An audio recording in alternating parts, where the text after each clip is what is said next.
మరో 12 రోజులు ఓపిక పట్టాల్సిందే ఫలితాలు కోసం. ఫలితాలు ఎలా ఉండబోతూ ఉన్నాయి అనే దాని మీద చాలా ఉత్కంఠ ఉంది.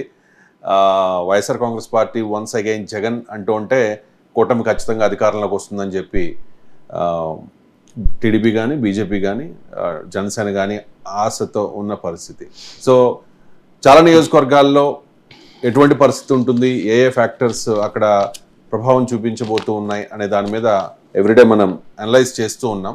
ఇప్పటికే చాలామంది సెఫాలజిస్టులు ఈ నియోజకవర్గంలో వీళ్ళు గెలిచే అవకాశం ఉంది, ఈ అంశాల ప్రభావం చూపించే అవకాశం ఉంది అని చెప్పి అంచనాలు వేస్తున్న పరిస్థితుల్లో ఆత్మసాక్షి కావచ్చు, రైజ్ అవ్వచ్చు, అలాగే పోల్ పల్స్ ఇలా చాలా సర్వేలు వస్తూ ఉన్నాయి. ఆ సర్వేలన్నింటినీ బేస్ చేసుకుని అనలైజ్ చేద్దాం. చందు శ్రీనివాస్ గారు మనతో జాయిన్ అయ్యారు.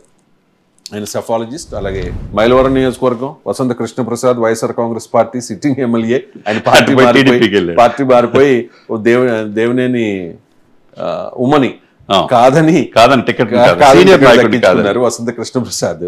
అలాగే తిరుపతిరావు యాదవ్ సామాజిక వర్గం, ఆయన వైసీపీ నుంచి పోటీలో ఉన్నారు. ఏం జరగచ్చు మైలవరంలో?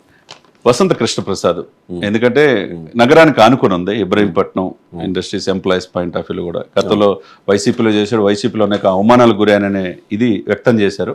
ఇక్కడ కూటమి పొత్తులో భాగంగా ఈయన కలిసి వచ్చిందనమాట. జనసేన కూడా కేడర్ కలిసి రావటం వల్ల ఈయన ఇప్పుడున్న ప్రజెంట్ ఎమ్మెల్యే కదా మారి ఇక్కడ వచ్చాడు. కానీ ప్రజలకి ఎప్పుడు అందుబాటులో ఉంటాడని వసంతకి మంచి పేరు ఉన్నది. వాళ్ళ ఫాదర్ కూడా మంచి పేరు ఉన్నది.